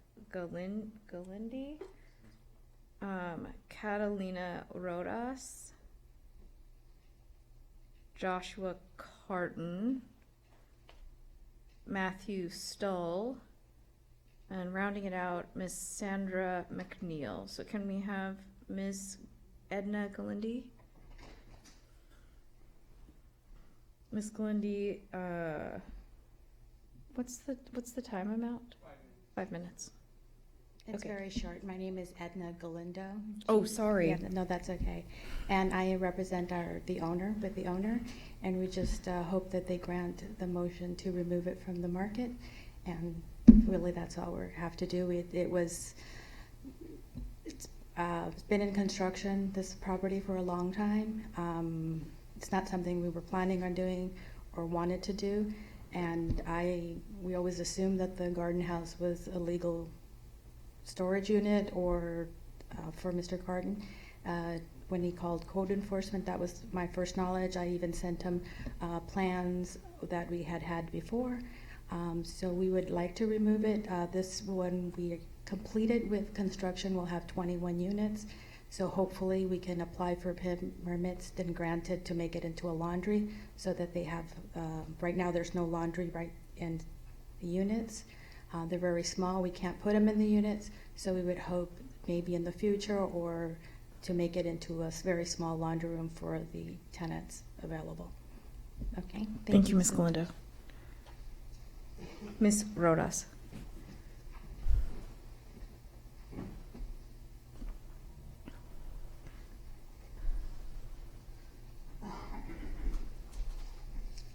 Good evening. I hope that you all have had a chance to look at the report, the brief that we filed, and the photographs. Context is very important. I understand this comes at the end of a very long meeting, but this really impacts a very long-term tenant of the city of Santa Monica. Mr. Carton and all the other tenants of this building have endured years of construction that has destroyed the property. They have pled with this owner for repairs for literally years. And after being completely ignored, Mr. Carton turned to the city for help. He didn't only complain about the garden house, he complained about the state of his entire unit, and the photographs are there for you to see. I have extra copies if you have not had a chance to see them. There's significant water damage, there's significant structural issues. Code enforcement went out and only looked at the garden house and cited only the garden house. Now, the removal application is premised only on one inspector's determination that the unit is bootleg. This is not, this itself is disputed because 2 other code enforcement officers have been to the property in 2013 and 2015 specifically to look at the garden house. And both of those officers determined that the unit was not bootleg and that there were no structural issues with the unit. That is Exhibit G. So at the very least, we know that a code enforcement officer went out, saw the condition of the property that you have seen with your own eyes, cited nothing but this alleged bootleg unit, and now that becomes the premise for taking it away from Mr. Carton.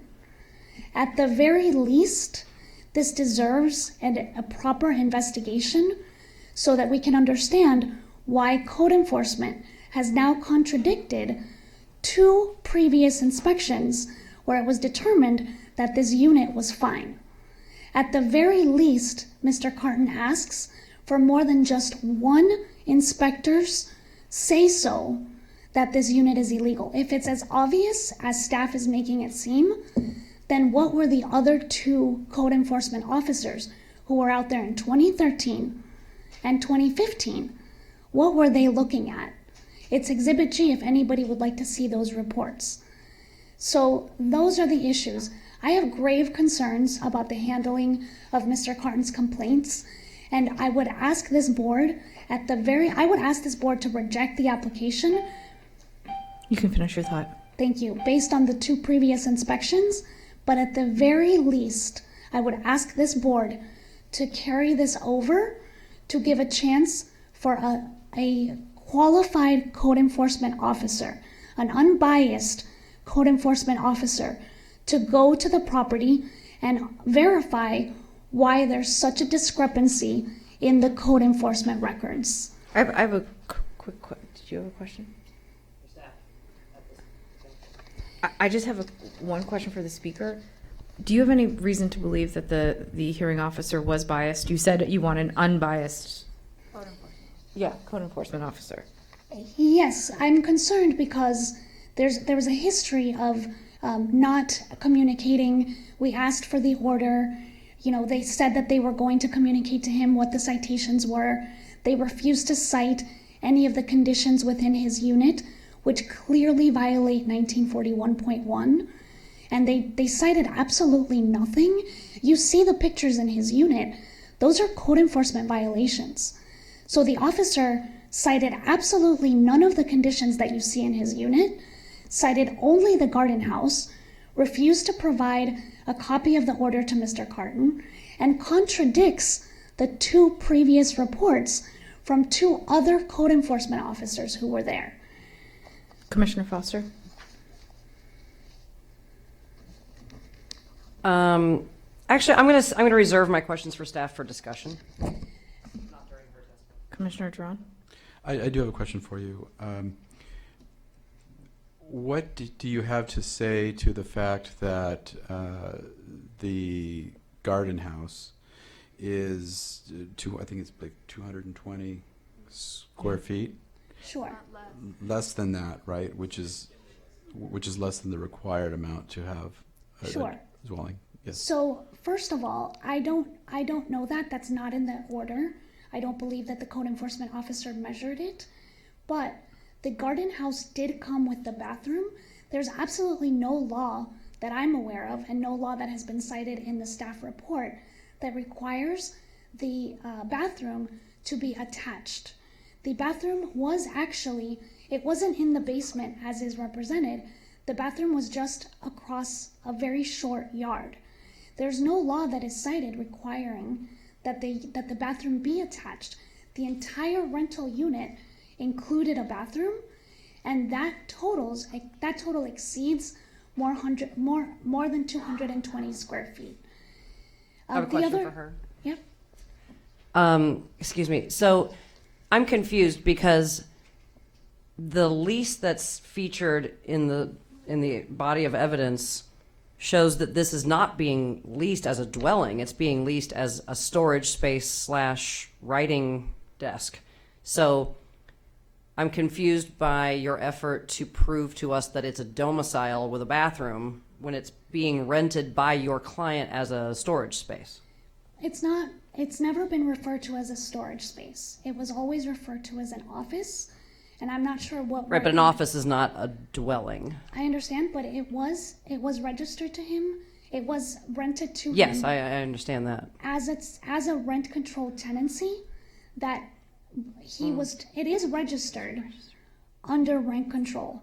So since 1999, it's been on rent control on the books as a rent controlled tenancy. Okay, thank you. You've answered my question. And I would just, if possible, I would like to show you guys before pictures, before this owner destroyed the garden house. If you'd be, I understand usually we're not allowed to supplement the staff report. Let's just see. Staff, can we accept evidence? What's the rule? Yes, you can rely on it only if it's verified and the person takes an oath and, the usual things that makes it actual evidence. Okay. So, my fellow commissioners, are you interested in swearing someone who would be competent to authenticate that evidence, right? Because it has to be a competent person. So I'm not sure if you have personal knowledge of it, but it sounds like someone does.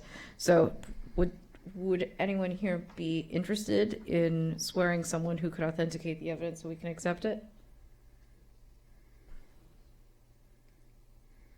If there is such a person that is here who could authenticate and testify with knowledge about the pictures, then that would be okay with me.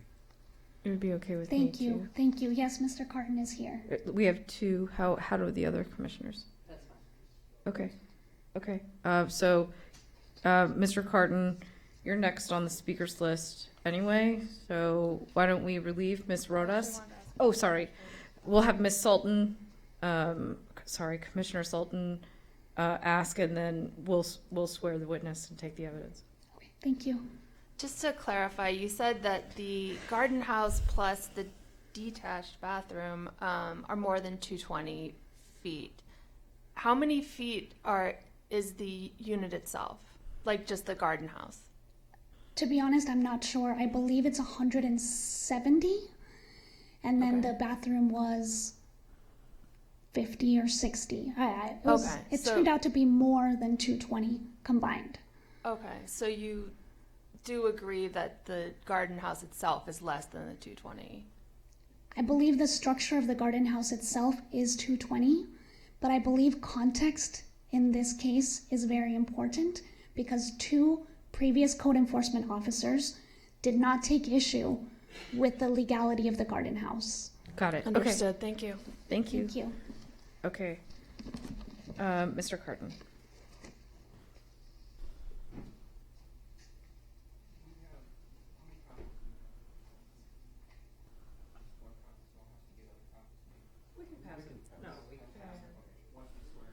Yep.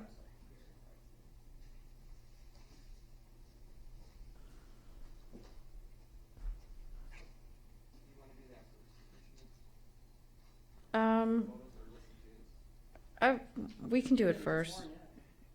We were just trying to decide if we should swear him first or take his testimony first. Well, he might testify about the pictures. Yeah, why don't we swear you first, please? So the Mr. Clerk will administer the oath. Do you swear or affirm that the testimony that you are about to give in this proceeding shall be the truth and the whole truth? Yes. And these are the pictures that we're going to be asking you about. You've seen them? Yes. And Mr. Stull, who will speak, who lived in the garden house, took the photos. So if you want him to verify them as well. And are these photos, just so we get the full foundation, have you seen these photos? Oh, yes. And what are these photos of? These are the photos of the garden house and the exterior of this bathroom, which is not in the basement, and the property before it was destroyed. And about when were they taken?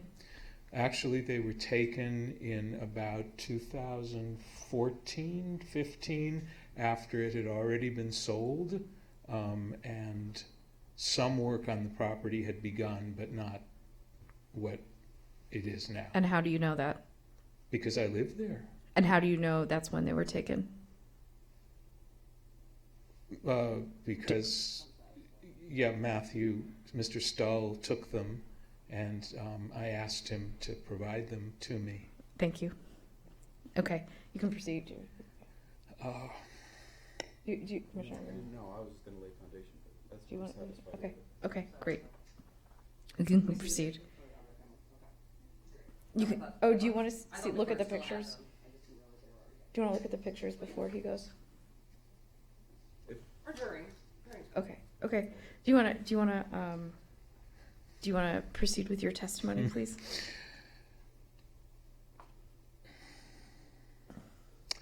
One day,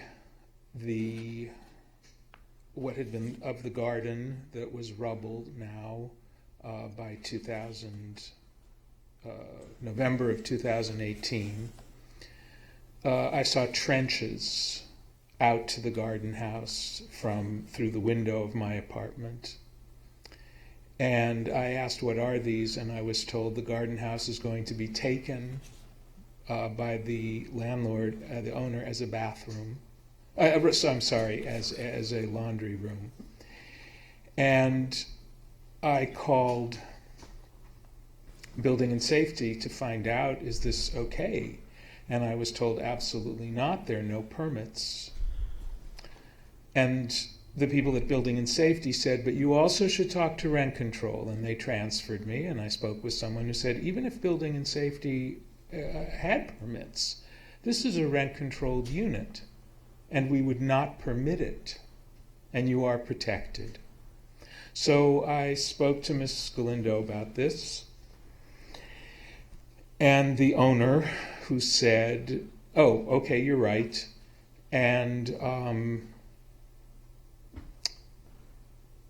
if you ever want to give it up, but until you do, it's yours. And a confirming email came from Ms. Galindo, it's yours. The owner also said, if you change your mind at any time, you'll tell us how much money you want, and then we'll talk about it. And I didn't want money. I'm certainly not here to have any money lowered.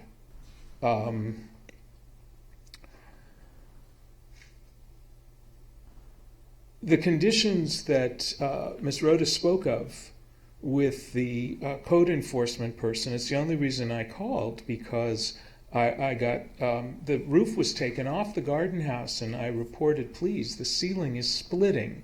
Please, water's coming in. Please, there's black mold now covering everything. Art, antiques, they all have to be taken out. And I got a response, I believe you're getting a rent concession. And yes, everything will have to be taken out.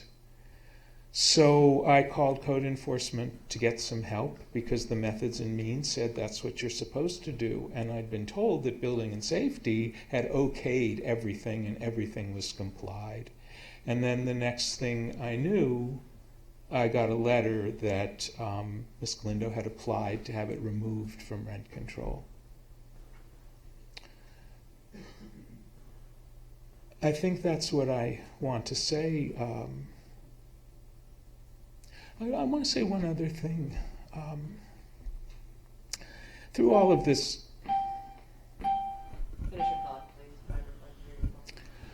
I've been thinking of something my father used to enjoy saying about the boy who killed both of his parents and then begged the court for mercy because he was an orphan. I never would have dreamed that thought would go with getting to speak to rent control, because for the 36 years I've lived here, at every election I read your candidate statements so that I know what you stand for. Something is very wrong here. And I know you depend on the summary, but there's information in it that just isn't researched and isn't serving you well. And I don't understand why, but thank you. Thank you, Mr. Carden.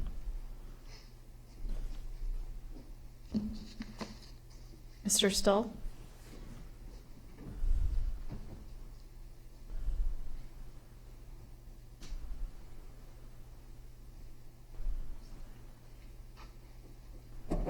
Hello.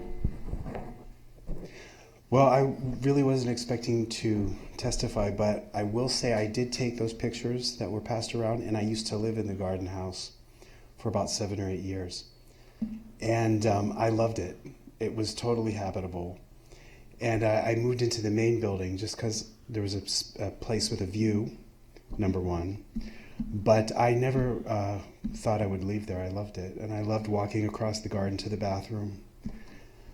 And so I don't know if you have any questions for me, but I can confirm those pictures, and they were taken in about 2014 or 2015. Thank you, Mr. Stahl. All right, thanks.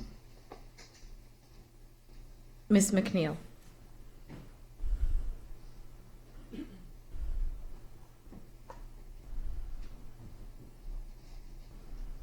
Good evening. I've been a tenant at the property for 15 years. I love it. I loved it. It was the most beautiful place, as you can see in the before photos.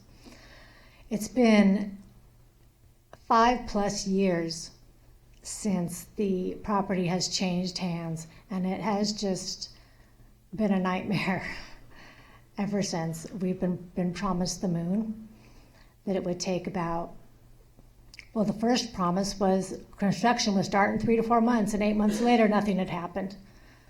We didn't have a property manager. I'm the one who takes out the recycle barrels.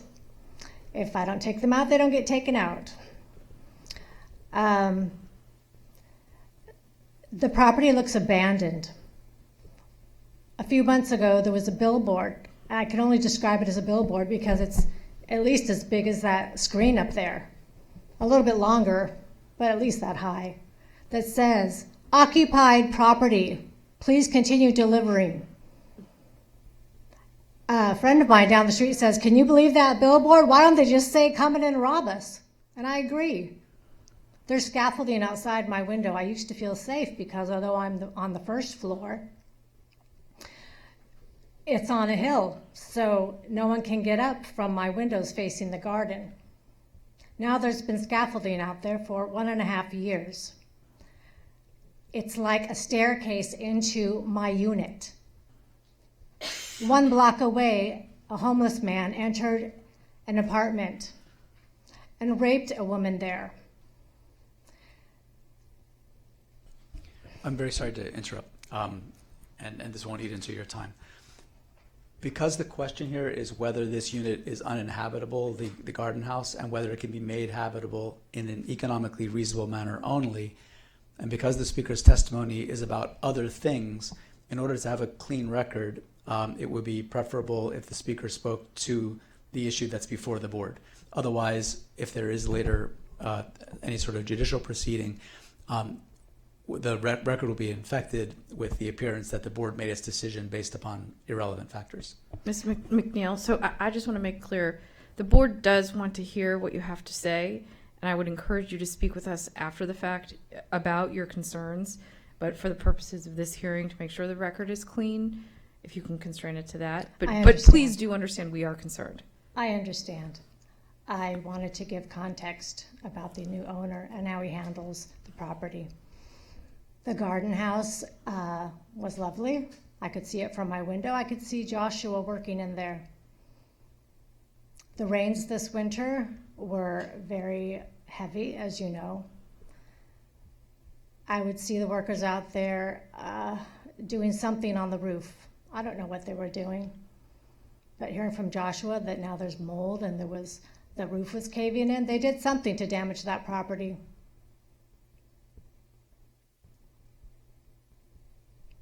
I don't know what else to say. It's being taken from him. It was destroyed, I think, deliberately. And it's unacceptable. This shouldn't be happening. Thank you. Thank you, Ms. McNeil.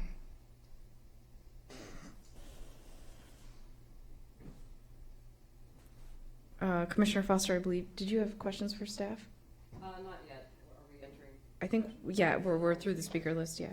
Yeah, I need a moment. Okay. Somebody else has to comment? I'm just reviewing something. Commissioner Gerard?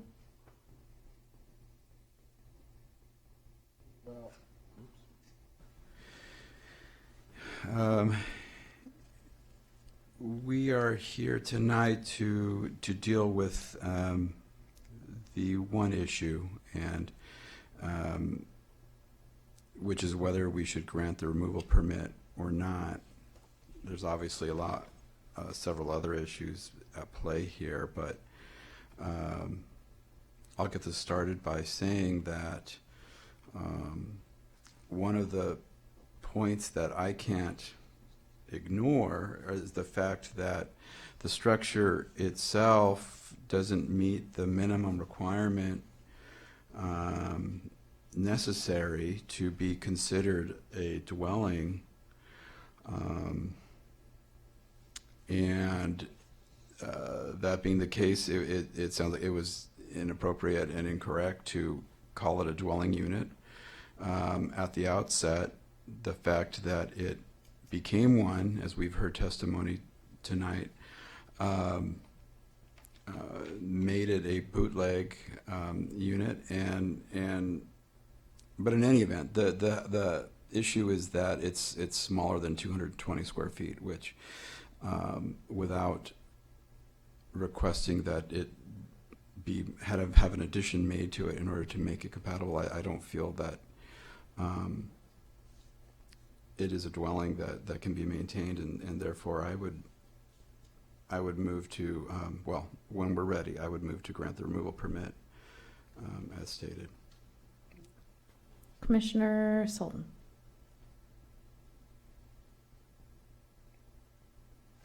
So I agree with Commissioner Duran. The only issue before us right now is whether this unit should be taken out of the purview of the Rent Control Board because it's not a dwelling and can't be made a dwelling in any economically feasible manner. Even the tenant's attorney concedes that it's the unit itself, which doesn't include the bathroom, which is not attached to it. I don't see how you argue that a unit includes something that's physically separated from it. That's just not reasonable. So the garden house itself is less than 220 feet. There would have to be like an entire massive remodeling, and I don't even know, it's all in the setback, so probably wouldn't even be placed to expand it like lawfully. So it seems to me that this isn't a dwelling, can't be a dwelling, and therefore can't be rent controlled, which isn't to say that there aren't other injustices potentially going on at the property and other remedies for that, potentially through the Rent Control Board or other types of venues. But unfortunately, all that's before us right now is just this one limited issue, and it's not, a dwelling unit. So I have a question for staff. I thought council made an interesting argument that there's no law that she's aware of that requires a dwelling to be a contiguous single building. And if you add the bathroom and the garden house together and treat it as one unit, it's more than 220 square feet, and you don't have this 220 square foot issue. Can you respond, please, to her position? Yes. Even if it's true, it would be irrelevant because, first of all, she did not provide testimony. She said she was just guessing as to what the square footage was. But more importantly, there are no cooking facilities. There's no plumbing at all in the garden house. There's no electricity in the garden house. Right.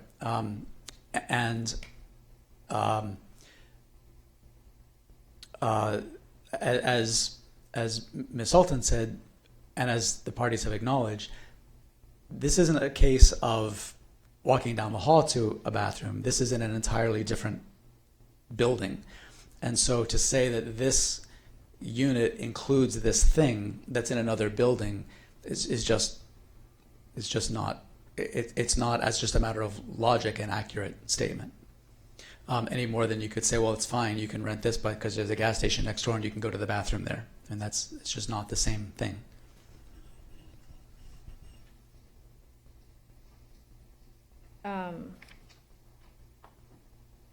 I'm just trying to see, is the No. Oh, may I add one more thing? Yeah. Just to be clear for everybody, including the parties, a removal permit is not simply the removal of rent controls from the dwelling.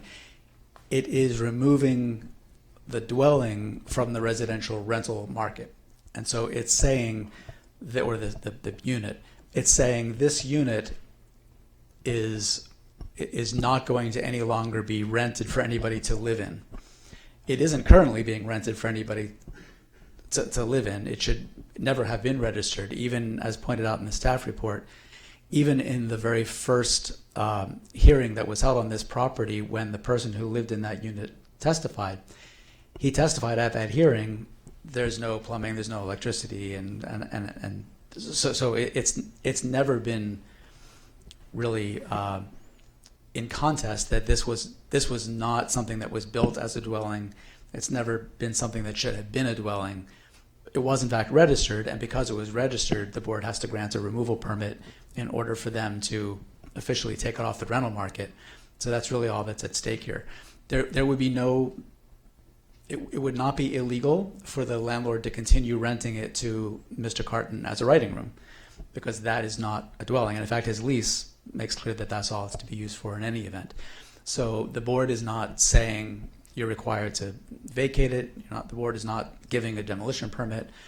It's simply saying that this is not a dwelling and cannot be used as a dwelling. Right. So any kind of dwelling, rent controlled or otherwise. So that answers my question about the 220.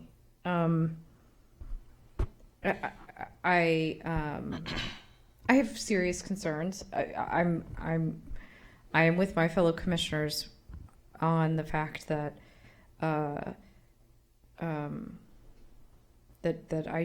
think that our hands are unfortunately tied with regard to removal. That said, I think I am extremely concerned with what's going on with this property. I'm extremely concerned with the. I'm sorry, may I?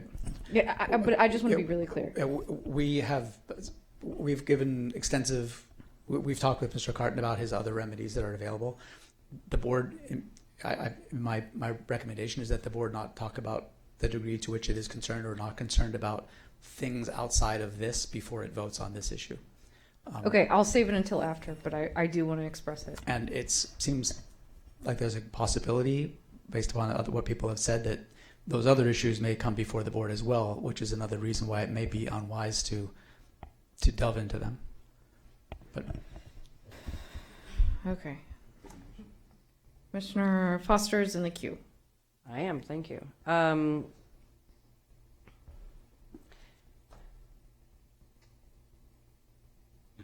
I will withhold any commentary on the condition of this property or the other situations going on in this property, and only address the item before us, which unfortunately is a removal permit, and we are absolutely bound by the law to grant this removal permit, because it's not a rent-controlled dwelling. It's not a dwelling at all. What you've contracted with the landlord, for other items and services and parts of the property are absolutely, as much as I wish they were, not under our purview. We cannot act on them. So we're going to have to act to approve the staff's recommendation. And so, unfortunately, I will move to grant the removal.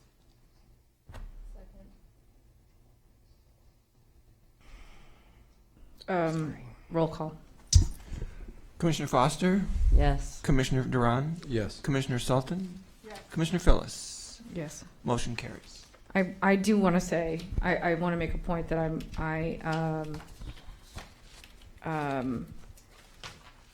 am extremely concerned about the testimony that we heard today, and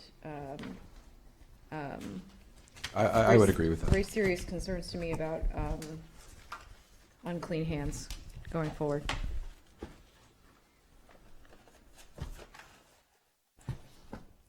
Okay, that brings us to the end of our agenda, and